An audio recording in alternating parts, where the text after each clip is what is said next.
It's going to take 6 years to get out there. Just think about the science, it's just bonkers. The solar array is a powerhouse for the spacecraft on its journey from Earth to Europa. We've just completed our first flight-like deployment, and this is how it will deploy in space. These solar arrays are so big, we can only test one wing at a time.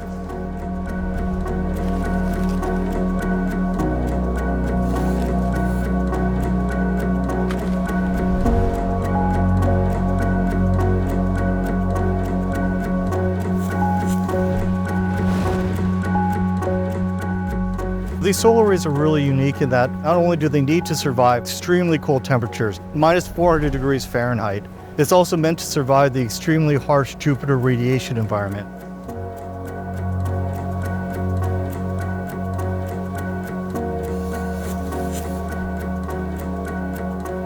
We've built the solar arrays on Earth, we've tested them, but now they're actually going to Jupiter to provide power to all the instruments in the spacecraft to send back valuable science. It's an engineering feat that we're able to develop this.